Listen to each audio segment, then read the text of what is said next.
Glória a Deus. Irmãos, vocês achariam estranho se eu de repente começasse essa ministração dizendo para os irmãos que eu estou cansado e esgotado? Vocês achariam estranho? Né? De repente você que segue o pastor, pô, pastor, você estava lá na praia, levou as crianças para a cachoeira, que negócio é esse de dizer que está cansado, que está esgotado? Eu queria dizer para você, glória a Deus, nesse momento, as forças que eu estou realmente renovado em nome de Jesus. Mas essa fala, estou cansado, estou esgotado, está presente na maioria das nossas bocas hoje em dia. Eu estou falando a verdade, sim ou não? Geralmente a gente vai conversar com as pessoas e elas dizem assim, pastor, eu estou na correria. Então essa correria, esse ritmo frenético do qual nós estamos vivendo, tem um resultado. Tudo tem um resultado na nossa vida, e esse resultado de uma vida na correria tem gerado pessoas estressadas e pessoas sobrecarregadas. E essas são evidências do esgotamento emocional. E eu queria compartilhar sobre um homem de Deus, um homem na palavra, sobre o Elias, que passou por um período na sua vida de esgotamento emocional. Queridos, a Bíblia diz que o Elias foi um homem muito espiritual, um homem de Deus, um dos maiores profetas que Deus usou para compartilhar, para ministrar a sua palavra. E Deus usou o profeta Elias num momento de uma decadência espiritual muito grande em Israel. As suas profecias, elas foram profecias que se cumpriram ainda naquele tempo. Por exemplo, Deus usou Elias para transmitir a Acabe que não haveria chuva sobre aquela terra, e aquela profecia se cumpriu. Então esse homem foi um homem de Deus, um homem espiritual, em um momento onde o povo estava muito distante do Senhor. E você que conhece a história de Elias, você sabe que Elias foi usado pelo Senhor para desafiar Acabe, para desafiar Jezabel, que era uma mulher extremamente rebelde, extremamente afrontosa. Ele foi usado pelo Senhor para desafiar os profetas de Baal. E o desafio era o seguinte: eu quero que vocês provem que o Deus de vocês é o Deus verdadeiro. E altares foram feitos, sacrifícios foram colocados sobre esses altares. E o Elias desafiou os profetas de Baal: nós não vamos colocar fogo, nós vamos pedir ao nosso Deus. Eu vou pedir ao meu Deus com D maiúsculo, vocês vão pedir o Deus de vocês com D minúsculo. O Deus que responder com fogo vai ser eleito aqui o Deus verdadeiro. E aí aqueles profetas assumiram aquele compromisso, e a Bíblia diz que primeiro foi os de Baal. Elias falou: primeiro vocês. Prepararam lá o altar, e os profetas de Baal começaram a invocar: manda fogo do céu, Baal. Começaram a fazer uga, buga, buga, buga, buga, buga, buga, e nada aconteceu. Tanto é que Elias falou: olha, será que o Baal de vocês, o Deus de vocês está dormindo? Então terminou o dia, eles todos flagelados, que era uma parte da cultura deles lá, nada aconteceu, fogo nenhum caiu. E Elias falou: agora nós vamos ver o Deus soberano, o Deus de Israel que nós temos. E a Bíblia diz que ele manda encher aquele altar com água. Água e fogo combinam, querido, sim ou não? Não, porque a água apaga fogo. E ele mandou encharcar aquele altar de água numa época de seca. E aí ele falou: Deus, para que fique, que tu és o Deus de Israel, manda que este fogo caia do céu. E a Bíblia diz que naquele dia o Senhor responde àquela oração e consome completamente aquele altar. E naquele dia o testemunho foi: o Senhor é Deus, o Senhor é Deus, o Senhor é Deus. Você pode dizer isso comigo? O Senhor é Deus, o Senhor é Deus, o Senhor é Deus. Queridos, que história é essa? Essa descrição está em 1 Reis capítulo 18, uma história de vitória. Eu talvez não contei com tanta empolgação, para guardar um pouquinho de energia até o final dessa palavra, mas essa é uma história tremenda, uma história de vitória, uma batalha vencida. Mas algo aconteceu após essa história, e o texto que nós vamos nos concentrar nessa noite é 1 Reis capítulo 19, acompanhe a leitura comigo. 1 Reis capítulo 19, versículo 1 ao 3. Ora, Acabe contou a Jezabel tudo o que Elias tinha feito. Tem mais um detalhe: Depois daquele altar, Elias mata todos aqueles mais de 450 profetas, na unção poderosa, ele derrotou aquela profetaiada toda mentirosa. Então a Bíblia diz: ora, Acabe contou a Jezabel tudo o que tinha feito e como havia matado todos aqueles profetas à espada. Por isso Jezabel mandou um mensageiro a Elias para dizer-lhe que os deuses me castiguem com todo o rigor, se amanhã, nessa hora, eu não fizer com a sua vida o que você fez com a deles. Elias teve medo e fugiu para salvar a sua vida. Então nós temos aqui capítulo 18, uma descrição de uma grande vitória, de um grande milagre. E nós temos aqui capítulo 19, um recado, uma ameaça e um sentimento de medo. Quando eu estava meditando nesse texto, eu escrevi lá no meu caderninho de meditação, falei assim: Senhor, nem parece ser a mesma pessoa do capítulo 18, agora no capítulo 19. Porque quando a Jezabel manda um bilhete para Elias, dizendo para ele que ela faria com ele o que ele fez com todos os profetas de Baal, a Bíblia diz que Elias estremece de medo. Elias fica com aquele sentimento de medo, a ponto de fazer um pedido: Senhor, eu quero morrer. Então minha pergunta para o Senhor: Senhor, onde estava? Onde estava aquele homem ousado? Onde estava aquele homem vitorioso? Onde estava aquele homem corajoso? Porque agora Elias está com medo e ele está esgotado, e como resultado disso, Elias pega o beco. Já ouviram essa expressão, pegar o beco? Ele foge. É tão interessante que a palavra de Deus, ela é escrita por Deus, ela é o livro de Deus, apesar que foram homens inspirados pelo Senhor, mas é o livro de Deus. E Deus, ao descrever os seus heróis, os heróis da fé, Deus ele fez questão de mostrar a vulnerabilidade dos heróis da fé. Então, homens e mulheres espirituais são homens e mulheres vulneráveis. Porque se a Bíblia fosse escrita somente pelo homem mesmo, como se fosse uma autobiografia, geralmente você lê umas autobiografias que a pessoa ela só fala das vitórias, ela quase não coloca as vulnerabilidades dela. Mas como a Bíblia é um livro de Deus, Deus fez questão de mostrar que homens e mulheres foram usados por Ele, que homens e mulheres, que Ele usa homens e mulheres fracos, como a Bíblia diz, é na fraqueza que Deus demonstra o poder dele. Quando eu sou fraco, é aí que eu sou forte. Então Deus mostra isso. Essa é uma história. Hoje pela manhã eu falei assim, que é como se nós tivéssemos uma descrição do tempo que nós estamos vivendo. Por exemplo, os profissionais dessa área emocional, eles têm declarado que depois do tempo pós-pandemia, esses últimos 4 anos, o número de pessoas doentes nessa área das emoções saltou a 1000. Por quê? Porque aquele isolamento ele causou algumas coisas nas emoções das pessoas. Então, meus queridos, a Bíblia diz lá em Tiago 5,17, como nós estamos falando de vulnerabilidade, quando Tiago está escrevendo ali o seu livro, falando sobre oração, falando sobre o poder de Deus, falando sobre confissão, ele cita Elias. Ele diz: Elias era humano como nós. Então nós vamos olhar para Elias nessa noite como um homem que é gente como a gente como eu e você, como um homem que, apesar de ter sido um grande homem de Deus, a Bíblia diz que na transfiguração Jesus conversa com Elias e com Moisés, um dos grandes homens, não está os top 5 da Bíblia, mas esse homem, um grande homem de Deus, passa por esse período de fraqueza, então ele é gente como a gente. Então Elias, querido, é um exemplo de que ele passou por uma grande dificuldade, mas ele superou esse tempo de esgotamento da sua alma com Deus. Essa foi a grande diferença. E talvez, queridos, nós tenhamos pessoas aqui nesse lugar, nessa noite, vivendo como Elias.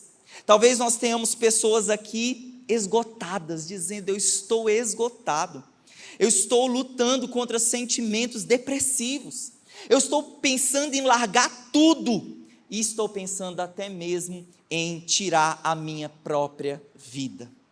Queridos, nós vamos aprender o que Elias fez para lidar com esse momento de exaustão e de desânimo. Então, nosso tema nessa noite, como superar o esgotamento emocional. Como superar o esgotamento emocional. Primeiro ponto, se refugiar em Deus. Diga assim comigo, se refugiar em Deus. Então, 1 Reis, capítulo 19, versículo 3, a Bíblia diz: Elias teve medo e fugiu para salvar a sua vida. Então, o foco, a ênfase dessa palavra é nós olharmos como somos corpo, alma e espírito, é nós olharmos para o lado emocional de Elias. Então, Elias, qual foi o sentimento que Elias teve ao receber aquele bilhete? Ele teve medo.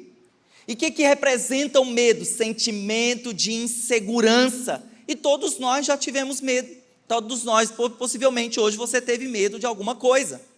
E esse medo, muitas vezes, ele é uma coisa assim, para nos defender, Então, a pessoa pode ser mais espiritual possível, mas se alguém coloca um revólver na sua frente, no seu rosto, o medo vai ser instantâneo, sim ou não? Com certeza. O medo vai ser uma reação de defesa. Mas, queridos, o problema é quando o medo nos mantém reféns. Quando nós nos tornamos escravos do medo, quando aquele sentimento nos aprisiona. Então, o que o Elias faz aqui? O Elias foge para salvar a sua vida, e isso é espiritual, isso foi uma ideia muito espiritual. Eu vou fugir, eu vou dar no pé, eu vou ficar aqui para quê? Ele realmente fugiu para salvar a sua vida. Mas, querido, o Elias, ele não fugiu para o pecado. Ele não fugiu para longe de Deus, né? Fugir para o pecado é fugir para longe de Deus. O Elias poderia ter tido essa situação, porque muitas pessoas, nesses momentos, nessas grandes tempestades que nós vivemos, elas fogem para o pecado, elas fogem para os vícios, elas fogem para satisfazer o vazio do seu interior. Mas nós temos aqui um homem que não foge para o pecado. A Bíblia diz no versículo 8, que Elias fugiu para o Monte Horebe. O Monte Horebe representa o monte do Senhor. Era o lugar que historicamente Deus já havia feito grandes coisas naquele lugar. Então, em vez de fugir para o pecado, em vez de fugir para longe do Senhor, porque ele estava cansado, sobrecarregado, exausto, diante daquela grande batalha que ele havia enfrentado, Elias foge para Deus. E uma coisa tão interessante aqui no versículo 3 e 4, de 1 Reis 19, a Bíblia diz: em Berseba de Judá, ele deixou seu servo e entrou no deserto caminhando um dia. Então, uma coisa é nós nos isolarmos em momentos de esgotamento emocional. Outra coisa é nós separarmos tempo para estar com Deus. Porque aqui a Bíblia fala, que ele deixa o seu servo. Então, querido, existem períodos na nossa vida, experiências que nós vamos viver sozinhos com Deus.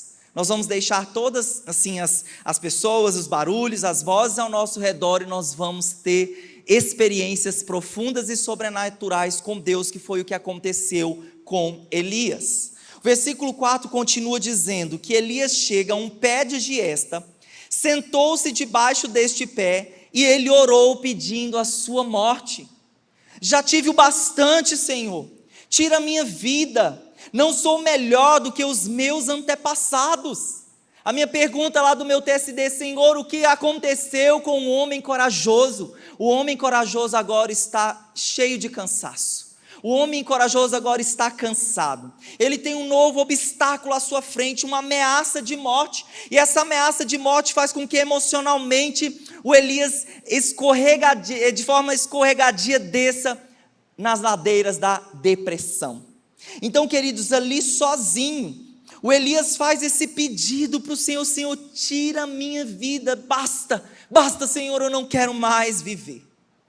Queridos, através dessa experiência de Elias, eu queria mostrar para você aqui 9 sinais de esgotamento emocional. E meu objetivo, te mostrando esses 9 sinais de esgotamento emocional, de acordo aqui com a história de Elias, é para que você identifique, faça um autoexame, olhe para dentro do seu coração e averigue se de repente você está com alguns desses sinais de esgotamento emocional, ou pessoas também ao seu redor, para que seja efetivo, para que se identifique, para que, né, uma conversa especial seja dirigida a essa pessoa. Então, primeira característica que nós já estamos falando, a característica do medo. Primeira característica de esgotamento emocional. Então, a pessoa, né, ali, quando Jesus, ele chama Pedro, vem ao meu encontro, né? A Bíblia fala que Pedro colocou o pé sobre as águas e experienciou um dos maiores milagres, né, de alguém andar sobre o mar. A Bíblia fala então que Pedro, quando ele olha para as ondas do mar, quando ele olha para as circunstâncias, o seu coração encheu-se de medo e ele afundou. Então, queridos, quando nós olhamos para a circunstância da nossa vida, o medo muitas vezes ele vem. E quando o medo ele vem, ele tem o poder de mudar o nosso foco. Que aí nós estamos olhando para as circunstâncias e não mais olhando para o Senhor. Então nós precisamos, e muitas vezes o que acontece, a gente concentra naquele problema, medo. Em segundo lugar, sintoma de desgaste emocional, né, de esgotamento emocional. Você se pega fugindo das coisas. Terceiro, que o segundo e o terceiro fala muito. Você desiste de relacionamentos. Então apertou para aquela pessoa, ela está esgotada, ela começa a fugir de compromissos que ela fez, ela começa a desistir de pessoas, descartar a companhia de algumas pessoas, talvez de bons relacionamentos, até mesmo dos maus mesmo a gente precisa tirar, até mesmo em momentos de não de esgotamento, né? Mas, queridos, quando ele deixa o seu servo, quando ele vai sozinho, essa pode ser uma evidência, né? A pessoa, ela quer se isolar, né? Então, a solidão e a depressão, elas andam de mãos dadas, né? Então, nós falamos aí a música, né, que nós tocamos, o inferno perdeu mais um, livre sou. O que acontece com o isolamento? Não é o inferno que perde, não, o inferno ganha. Porque o objetivo de Satanás é isolar tanto aquela pessoa, para ela caminhar sozinha, para ela sair de perto da comunhão, ela sair de perto do Senhor, que ela daqui a pouco, ela se perdeu até mesmo do Senhor. Então essa evidência de fugir das coisas e desistir de relacionamentos. 4, você toma decisões todas impulsivamente. O Elias, ele corre para o deserto, o Elias corre para um lugar inóspito. Sabe a expressão que a gente usa de tomar decisões com a cabeça quente? Quem que já ouviu? Né? Decisões não podem ser tomadas quando a gente está com as emoções à flor da pele. Precisamos tomar decisões em tempos de paz, em tempos de tranquilidade, ouvindo a voz de Deus, mas aqui ele toma uma decisão impossível, ir para um lugar inóspito, ir para o deserto. 5, você se esforça além dos limites físicos. Então nós temos aqui, né, que o Elias foi o primeiro Dan Flash da Bíblia, né? Primeiro Dan Flash da história, porque ele vai anunciar para Acabe que vai chover, e de forma sobrenatural ele corre na frente do carro de Acabe. Então ele está usando o seu corpo para correr, mesmo que era uma experiência sobrenatural, mas ele estava usando esse corpo físico. Então há um desgaste muito físico, tanto quando aquela batalha contra os profetas foi realizada, como também aqui ele correndo atrás do carro de Acabe. 6º ponto, seu trabalho parece inútil. Nós temos aqui um Elias que ele está pensando que tudo que ele fez, que aquela batalha contra os profetas, não valeu a pena de nada. Senhor, existe uma ameaça de morte contra mim, parece que não valeu de nada. E ele não consegue ver nada de bom, parece que a nossa visão, a gente realmente, como muda de foco, a gente só vai vendo as coisas negativas. 7º lugar, você reclama que quer desistir. Foi isso que o Elias fez. Senhor, só sobrou eu e eu não quero mais viver, eu não quero ser o último da lista, eu quero ir embora. Reclama que quer desistir de coisas, de relacionamentos. 8º ponto, você se sente atacado. Então ele diz, Senhor, todos morreram, Jezabel matou todos os profetas, sente que todos os dedos estão apontados para ele, todos os olhares estão apontados para ele.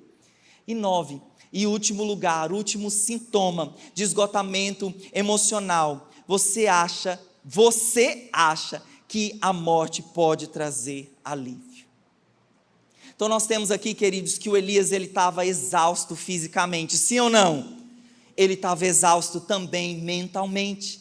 Então a mente de Elias ela estava desgastada. Então, querido, sabe quando você, quem que já cumpriu uma meta? Levanta a mão. Uma meta lá no teu serviço, uma meta para passar num concurso, uma meta para alcançar uma gata, né? Todo mundo tem uma meta na vida, e as metas estão super certo, nós precisamos ter as nossas metas. Mas o que acontece muitas vezes nesses momentos de metas? Nós empregamos muitas forças naquele foco, naquele alvo, e aí nós acabamos negligenciando outras coisas muito importantes para nós. Então você emprega uma meta lá no teu serviço para terminar o mês com saldo positivo e dá até o sangue. Mas aí você deixa de ter tempo a sós com Deus. Você deixa de dormir bem. Você deixa de comer bem. Você deixa de fazer atividades físicas. E aí o que acontece? Você quebra as leis de uma vida saudável. Você quebra essas leis para empregar uma meta, para conseguir uma meta, e quando você vai ver, você está esgotado emocionalmente. Então ali no Monte Carmelo, Elias esgota todo o seu capital emocional. A mente de Elias está cansada. Querido, e tudo o que acontece na sua mente, na nossa mente, vai afetar as nossas emoções. E tudo aquilo que afeta as suas emoções vai afetar as suas ações. Então a sua mente ela é feita de pensamentos, emoções e vontades. Diga assim comigo: pensamentos, emoções e vontades. E tudo começa no pensamento. Se o pensamento está cansado, está desgastado, o que vai acontecer com o restante? Só uma consequência. Então a minha mente está cansada, eu estou detonado emocionalmente, as suas ações, elas vão ser afetadas. O mundo ao seu redor vai ser afetado pelas suas ações. Então, queridos, responda comigo: o Elias estava cansado? Sim. O Elias fugiu? Mas ele fugiu para quem? Para Deus. Diga assim comigo: ele fugiu para o Senhor. Ele fugiu para o Senhor. Então aquele monte Horebe, que era o mesmo monte Sinai, era um monte onde Deus havia falado com Moisés no meio daquela sarça que se queimava, mas não se consumia. Aquele monte Horebe, o monte Sinai, era o monte onde Deus revelou a lei, os mandamentos. O monte que Elias foi se abrigar, se refugiar, era um monte que alimentava o povo de Deus. Era um monte que encorajava o povo de Deus. Era um monte que fortalecia o povo de Deus. Era um monte de direção. Foi para esse lugar que Elias foi se refugiar. E o Salmo 91, que é um dos salmos mais poderosos da Bíblia, não é só para ficar aberto na sua Bíblia empoeirada, na sua casa. Eu acredito que não tem ninguém que faça isso aqui. Mas é um salmo para ser orado. E o versículo 1 e 2 de Salmo 91 diz, é um segredo para nós, para onde eu e você nós devemos correr para os dias maus. A Bíblia diz: aquele que habita no abrigo do Altíssimo e Só meio gato pingado me ajudou a ler o texto aqui. Vamos lá de novo agora.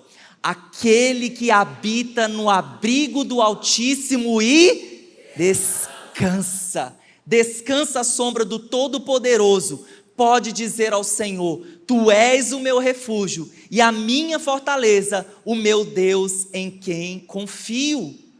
Queridos, nesses momentos de esgotamento, nesses momentos onde tudo está contrário, as circunstâncias se levantam contra nós, você tem um refúgio. Gente, quando eu medito sobre esse salmo, numa outra versão fala que, nessa versão fala a sombra do Todo-Poderoso, a sombra das asas do Senhor, a sombra do abrigo do Senhor. Esse é um lugar de descanso. Então, nos momentos de esgotamento, de desânimo, se refugie em Deus. Não corra para o pecado, não corra para as pessoas tentarem resolver a sua vida. Corra para Deus, se refugie em Deus. Então diga assim comigo: se refugie em Deus. Em segundo lugar, aceitar o refrigério que Deus oferece. Aceitar o refrigério que Deus oferece. Olha que tremendo. Versículos 5 e 6. De repente, um anjo tocou nele. Uau! Que experiência sobrenatural! Um anjo tocou Elias e disse: levante-se e coma. Elias olhou ao redor e ali junto à sua cabeça havia um pão assado sobre as brasas quentes e um jarro de água. Ele comeu, bebeu e deitou-se de novo. Como Elias comeu, bebeu, eu também vou beber um pouquinho, né, meu irmão? Que a garganta aqui tem que ajudar. Veja que experiência sobrenatural. Deus manda um anjo. Mas Deus não manda um anjo para dizer assim: olha, ore línguas, né? Vamos fazer uma vigília hoje. Deus manda um anjo com água. Deus manda um anjo com pão. Deus manda um anjo para falar para Elias dormir. Coisas do ordinário, coisas do dia a dia. Deus estava providenciando cuidado para Elias, coisas tão normais.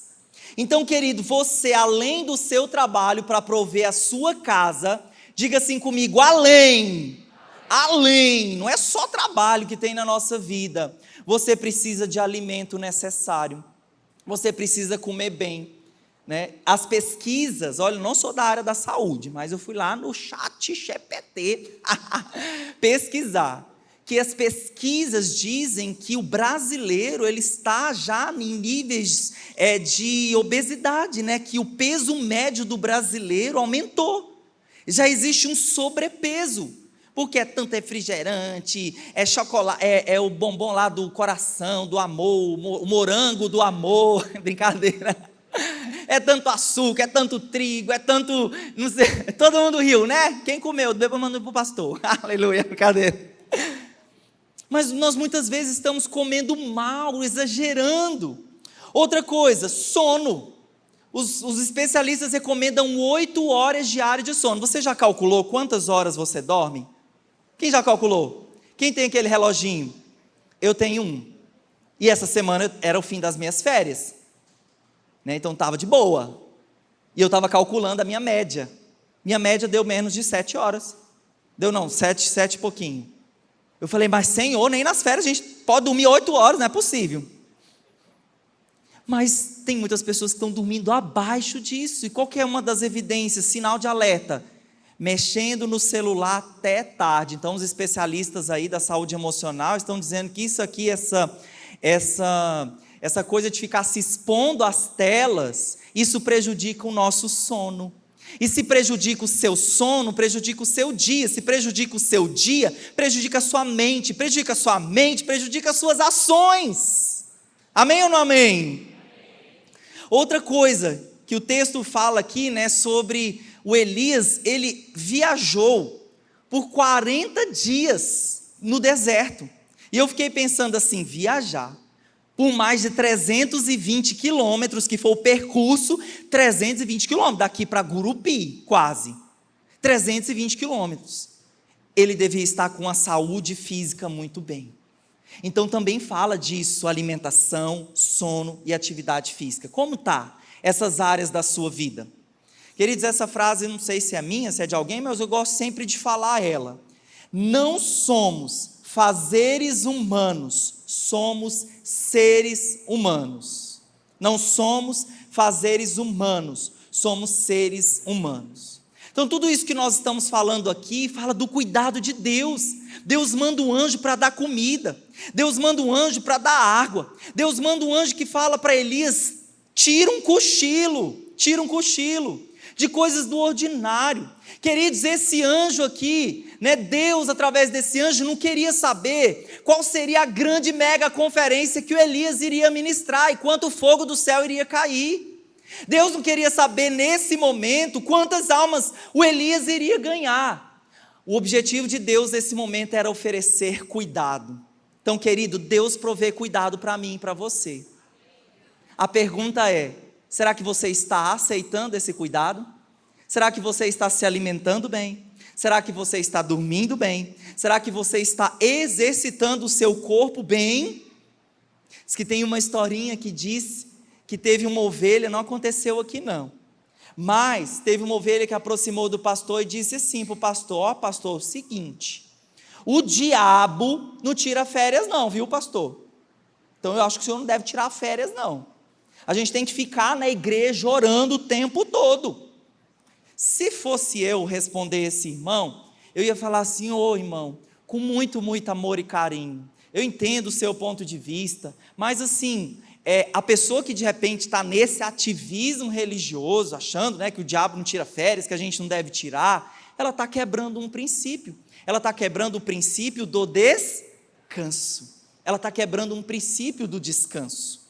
Então, queridos, nós estamos vivendo em tempos muito trabalho, muito estudo, nós tentamos preencher a nossa agenda com um monte de coisas, inclusive na igreja. Então, né, por exemplo, a gente orienta, nós gostamos de ter a cultura do descanso, a cultura do prazer, o voluntário serve com alegria, não serve porque é pesado, penoso. No Kids, por exemplo, nossos professores servem uma vez por mês, uma vez, meu Deus, né? E por quê? Porque nós queremos a cultura do descanso, nós queremos que as pessoas realmente estejam com alegria, mas tem pessoas que elas entram em 20 ministérios, elas querem tapar o sol com a peneira, elas são como aquele garçom com as bandejas, estão com um monte de afazer, de coisa, não sabe o que faz primeiro. Queridos, todo extremo é perigoso. Por isso, se você está em 3, 4, 5 ministérios, dá uma diminuída na carga, fica em um só e dá o seu melhor naquele lugar, amém ou não amém? Sabe, porque todo extremo adoece a nossa alma, por isso que a gente está vendo uma geração de pessoas doentes, porque elas estão querendo tapar o sol com a peneira, elas não sabem para onde que elas vão primeiro. Salmo 127, versículo 2, diz o seguinte, olha o que o salmista, olha o segredo para o descanso, né? Qual é o segredo? Salmo 127, 2, será inútil levantar cedo e dormir tarde, trabalhando arduamente por alimento, o Senhor concede sono àqueles a quem Ele ama. Então o salmista, ele está dizendo para mim e para você aqui o princípio da renovação, diga assim comigo, princípio da renovação, e a promessa do descanso o Senhor vai suprir as suas necessidades enquanto você dorme. Enquanto você descansa em Deus, quando você descansa nos princípios, na palavra, o Senhor vai suprir a sua necessidade. Então é importante você descansar, porque o descanso ele vai revitalizar a sua alma. E quando você ignora esse princípio da renovação, você começa a se sobrecarregar. Então na lei, né, no Antigo Testamento, a conhecida lei do sábado, né, que era o dia do descanso, na lei, o sábado tinha uma função de santificação. Diga assim comigo, santificação. Na lei. E tinha que ser naquele dia mesmo, né? Hoje, como o sábado é interpretado, eu posso dizer para você, como uma forma memorial, diga assim comigo, memorial, e como uma forma moral. Diga comigo, moral. Então, memorial, porque o Senhor disse, Ele mesmo fez a terra em 6 dias e no 7º Ele descansou. Se Deus, que é o Todo-Poderoso, fez o universo inteiro em 6 dias e descansou, meu irmão, então eu e você precisamos obedecer esse mandamento, né? Eu e você não estamos acima do Deus Todo-Poderoso, amém ou não amém? Então, de forma memorial, o descanso trazendo à memória esse princípio. E a segunda coisa, a forma moral, que nós entendemos que o sábado não é um dia da semana. Por exemplo, no domingo o pastor trabalha, muitas vezes o pastor trabalha, meu dia de folga é na terça-feira, meu sábado seria na terça-feira. Mas esse pensamento, assim, o sábado de uma forma moral, é trazendo o entendimento do descanso para o sábado não como um dia de semana, mas o sábado como uma pessoa. Como assim, pastor, o sábado como uma pessoa? O nosso descanso ser lançado completamente em Jesus, na palavra de Deus. Porque se você falar assim, né, beleza, hoje é meu dia só vamos descansar o corpo, vamos para a rede, né? Então vamos ficar o dia inteiro ali sem fazer nada, descansando, vai ser bom? Vai, mas pode ser que a sua mente fique infrutífera, os problemas ainda estão ali, eu não trouxe a minha vida para Jesus. Eu não trouxe a minha vida para descansar na palavra e na presença. Então olha só o que Jesus diz lá em Mateus capítulo 11, no versículo 28 e 29, quando Jesus fala assim, olha, eu sou o sábado. Olha o que a Bíblia diz, venham a mim, todos os que estão cansados e sobrecarregados, e eu darei descanso a vocês. Tomem sobre vocês o meu jugo, e aprendam de mim, porque eu sou manso e humilde de coração, e vocês encontrarão o quê? Descanso para suas almas. Então Jesus está dizendo para mim e para você aqui, que Ele é o sábado. Então sábado pode ser segunda, pode ser terça, pode ser domingo, pode ser sábado, pode ser qualquer dia da semana. O nosso descanso não é um dia da semana, o nosso descanso é uma pessoa, e essa pessoa é o Senhor Jesus. Então a Bíblia diz, venham a mim todos os que estão cansados e sobrecarregados, eu vos aliviarei, eu vos aliviarei. Então sábado é uma pessoa, e essa pessoa é Jesus. O teólogo Tim Keller, ele disse o seguinte, olha que interessante esse entendimento dele sobre o descanso. Ele fala o seguinte, você pode tirar quantas férias quiser, se não encontrar descanso para a sua alma, no que Cristo fez na cruz, nunca alcançará o verdadeiro descanso. Então, um dos maiores segredos para nós descansarmos completamente, sim, termos tempos de descanso, de férias, aquele dia da semana que a gente realmente coloca a agenda off, mas também diariamente estar com o Senhor. Diariamente comer da palavra, diariamente ir para o Monte Horebe. Lembra do Monte Horebe que Elias foi? Diariamente estar abrigado no Senhor. Amém ou não amém? Então Elias, ele se refugiou em Deus e ele aceitou o refrigério que Deus mandou ali através daquele anjo. Em terceiro lugar, terceira coisa que o Elias fez, mantenha seu coração sintonizado com Deus. Versículo 8 diz, fortalecido com aquela comida, viajou 40 dias e 40 noites até chegar a Horebe, o monte de Deus. Então mesmo esgotado emocionalmente, o Elias, em vez de fugir para o pecado, em fugir de Deus, ele foge para o monte de Deus, e ali ele mantém o seu coração sintonizado com a voz de Deus. Pergunta que eu tenho para você nessa noite, mais uma pergunta, o que é que você faz quando você está passando por um momento de esgotamento? Para onde você vai? Qual é a sua primeira opção? Qual é a sua, Deus é a sua primeira, ou Deus é a sua última opção, ou Deus não passa nenhuma por outras opções na sua cabeça? Porque, queridos, a partir desse momento aqui, uma conversa com Deus é desenrolada. Uma conversa com o Senhor, um bate-papo com Deus vai sendo feito aqui entre Elias e Deus. Versículo 9 fala sobre uma pergunta que Deus fez para Elias. A Bíblia diz, versículo 9, e a palavra do Senhor veio a ele, o que você está fazendo aqui, Elias? O que você está fazendo aqui nessa caverna? O que você está fazendo aqui no Monte Horebe? Por que você fugiu? E tão interessante que perguntas, quando são dirigidas, se espera o quê? Uma resposta. Nós temos um Deus relacional. Nós temos um Deus que ouve a nossa voz, que conversa conosco, que faz perguntas. Então, por 2 vezes, Deus faz essa mesma pergunta. Elias, o que você está fazendo aqui? Eu quero entender porque você está cansado. E nessa conversa com Deus, eu tirei 2 conclusões. Primeiro, a importância do relacionamento com Ele, né, sobre esse descanso em Deus. E a segunda coisa, sobre nós termos pessoas confiáveis, próximos a nós. Então Deus está fazendo esses 2 papéis, o papel de Deus e o papel de um amigo, de alguém que está ouvindo, que está conversando, que está trazendo um princípio, que está trazendo uma possível solução para aquilo. Então Elias está estabelecendo com Deus um relacionamento. E a oração não é um relacionamento, sim ou não? A oração é uma comunicação com Deus. Queridos, olha que interessante, os pesquisadores, ao saber de resultados poderosos de oração na vida de algumas pessoas, os cientistas começaram a ir atrás de entender o que acontece na mente de uma pessoa que ora. E olha que poderoso, fui atrás de 2 informações científicas para você. A primeira, que foi feita na Universidade de Duke, nos Estados Unidos, sobre os efeitos da oração. E olha só, acompanhe comigo os efeitos da oração.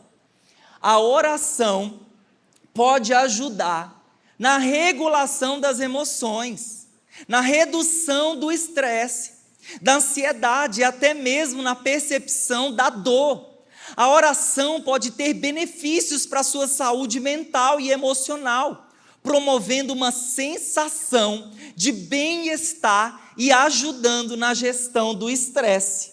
Olha o que os cientistas concluíram a respeito da oração. Mais uma pesquisadora, doutora Carolina Lift, neurocientista. Olha só, fazendo a pesquisa sobre a oração, o que ela concluiu. Olha a prática aí. 12 minutos de oração focada por 12 semanas. Então você vai fazendo isso todos os dias como um hábito. Por 12 semanas vai mudar a sua mentalidade, vai mudar o seu cérebro. Queridos, os cientistas foram atrás disso para testificar isso, algo que pelos milênios, pelos séculos dos séculos, Deus já ensinou para mim e para você. E por que diante dessa realidade nós estamos negligenciando o descanso através desse relacionamento chamado oração? É para sair daqui, chegar em casa, dobrar os joelhos e falar: Deus, eu quero uma nova vida de oração. Eu quero uma nova vida de intimidade, de comunhão com o Senhor. Porque se isso traz benefícios para o meu coração, eu quero estar conectado com o Senhor. Eu quero estar conectado com o céu. Amém ou não amém? E a outra minha percepção que eu tive foi sobre essa importância de ter pessoas próximas ao nosso coração. Então, como nós falamos ali, né? O isolamento, a pessoa vai se isolando, ela vai saindo dos grupos, ela não quer conversa com ninguém, e aí ela vai sendo uma presa fácil. Pergunta que eu tenho para você: você tem amigos próximos do seu coração? Você tem amigos leais? Você tem pessoas de confiança das quais você pode se abrir com essas pessoas? Mas não é aquela pessoa que vai abrir com você e ela vai passar a mão na sua cabeça e não vai te dar nenhum conselho, não. Por isso que tem que ser pessoas de Deus, né? Pessoas experientes, até mesmo profissionais, capacitados para isso. Amém ou não amém? Então tem essas pessoas. Essa conversa aqui entre Deus e Elias foi uma conversa muito, muito boa para Elias. Então, queridos, nós temos aqui, né, que Elias está conversando com Deus, Deus está ouvindo Elias, e o que Deus diz para Elias, né? A Bíblia fala, então, finalizando esse terceiro ponto aqui, que Elias, ele se refugiou em Deus. Diga assim comigo: Elias se refugiou em Deus, Elias aceitou o refrigério, e Elias estava sintonizado com Deus em oração. E hoje, de forma extraordinária, um quarto ponto: seja honesto com Deus para nós orarmos. Eu quero finalizar com esse quarto ponto. Então Deus está perguntando: Elias, o que você está fazendo aqui? Por que você está nessa caverna? O que aconteceu com você? E ali Elias respondeu. Olha a resposta de Elias. A Bíblia diz, versículo 13 e 14. O que você está fazendo aqui, Elias? Ele responde: tenho sido muito zeloso pelo Senhor, Deus dos exércitos. Os israelitas rejeitaram a tua aliança, verdade ou não verdade? Verdade. Quebraram os teus altares, verdade ou não verdade? Verdade. Mataram os teus profetas, verdade ou mentira? Verdade. Sou o único que sobrou, e agora também estão procurando me matar. Então nós temos aqui o Elias sendo muito honesto com Deus, ele expondo o seu coração, ele falando: Deus, essa é a realidade. E nós temos aqui Deus compreendendo Elias, e Deus respondendo também Elias. Queridos, tudo que acontece nas nossas vidas tem diversos pontos de vista. Para ele e para ela, tem a verdade dela, tem a verdade dele, assim, né? No sentido, tem um ponto de vista dela, o ponto de vista dele. Nessa situação aqui, o Elias está falando aqui: eu sou o único, eu restei, não tem mais ninguém. Mas Deus está falando assim: eu entendo o seu coração, eu entendo o seu cansaço, eu entendo o seu esgotamento, mas eu preciso te dizer que existe a minha verdade, a verdade de Deus, a verdade da palavra de Deus. Então Deus está entendendo aqui o coração de Elias, mas ele está dizendo: epa, só uma coisa, existe a verdadeira situação dessa realidade. Existe a verdadeira situação dessa realidade. Então Deus diz para Elias, então é essa coisa, né? Uma conversa. Estou conversando com Deus. Elias coloca o coração dele, mas Deus fala aí, ó, não só sobrou você não. O versículo 18 diz, coloca aí para nós, versículo 18. Eu fiz sobrar, olha a verdade de Deus. Eu fiz sobrar 7.000 em Israel. Todos aqueles cujos joelhos não se inclinaram diante de Baal, e todos aqueles cujas bocas não beijaram. Então Elias está dizendo ali a sua verdade, seu olhar a respeito daquela situação, só sobrou eu, coitado de mim. Mas Deus está falando, olha, tem 7.000 pessoas que não se dobraram, tem um exército meu por aí. Você, Elias, não é o único. Você não é o único. Eu entendo que você está cansado. Eu compreendo o seu grande esforço. Eu compreendo que você temeu com aquele bilhete que Jezabel te mandou. E o seu esforço, meu querido, não foi inútil. Você não fracassou, você não está sozinho. Eu estou com você, Elias. Tem uma frase de um britânico, que foi um militar britânico do século XX, ele disse o seguinte: o sucesso nunca é final. O fracasso nunca é fatal. A coragem para continuar é que conta, Então o que Deus está dizendo aqui para Elias? Elias, continue. Diga assim comigo, continue. Vira para a pessoa que está do seu lado e diga para ela, continue. Então é uma conversa, é um relacionamento. Deus está dizendo aqui para Elias, está compreendendo o coração dele, mas Deus traz uma solução. E qual que é a solução de Deus? Elias, eu vou aliviar o seu fardo. Eu não estou dizendo, Elias, para você entregar tudo, porque o que está sobre as suas mãos é muito importante. Tanto é que a Bíblia diz que Deus fala assim, olha, você vai dividir o fardo, as responsabilidades com 3 pessoas. Você vai ungir o rei da Síria, você vai ungir o próximo rei de Israel, e você vai ungir Eliseu, que foi um outro profeta muito usado, sucessor de Elias, que a Bíblia fala que ele foi usado numa dupla porção. Queridos, porque Elias não desistiu, porque Elias continuou, porque Elias prosseguiu, ele ungiu uma geração que fez obras maiores. E é isso que acontece quando você não desiste, quando você não desiste de processos, quando você não desiste do seu casamento, quando você não desiste dos seus filhos, quando você não desiste de discípulos, de pessoas. Querido, você está investindo em uma geração, é necessário que você continue, que você se refugie em Deus e que você encontre em Deus o seu renovo, o seu descanso, em nome de Jesus. Então nós falamos de coisas práticas aqui, coisas do dia a dia. Pastor, manda aí um recado super espiritual para eu sair daqui aleluiado. Primeiro, coma bem. Segundo, durma bem. Terceiro, atividade física. Quarto, primeiro, que está talvez em primeiro lugar, tempo a sós com Deus, porque o descanso está aí. Outra coisa, ter bons amigos. E o terceiro e última coisa aqui, né, a última coisa aqui desse ponto, que Deus ensinou para Elias, delegue. Diga assim comigo, delegue. Delegue responsabilidades. Então tá a mulher lá em casa, né, ela é brinquedo, eu estou falando da minha realidade, tá, gente? É brinquedo esparramado pela casa toda, né? Não, toalha na cama não é, porque eu não sou assim, né? Mas é toalha na cama do maridão lá, e a esposa está cansada, sobrecarregada, delega, coloca os meninos para catar o brinquedo, senão eles não assistem televisão. Coloca o marido para lavar a louça, fala, meu irmão, tem que lavar a louça, ajudar aqui na dinâmica da casa, amém ou não amém? Nós precisamos, pode bater palmas para Jesus e para o marido também ficar assim, amém, Senhor, amém. Então aprender a delegar, né? Então por exemplo, eu cheguei, né, eu li o livro do pastor Sabá, e ele falava assim, olha, que eu estava com 12 discípulos até o ano passado, 12, estava me achando assim, tipo, o Jesus, né, com 12 discípulos, e o pastor Sabá fala assim, não faz isso, não tenha muitos discípulos, não vai ter qualidade, não vai ter excelência. Então tomei uma decisão, né? Vou delegar esses outros discípulos para outras pessoas. A nossa tendência é querer, né, é lançar fardos, preocupações sobre as nossas costas que nós muitas vezes não conseguimos. Por isso nós precisamos de ajuda, por isso nós precisamos delegar, né? A igreja que você pertence é uma igreja de líderes, de pessoas que cuidam de pessoas. E a nossa oração é para que você seja usado para cuidar de uma pessoa, duas pessoas, para aliviar os nossos fardos, as nossas cargas.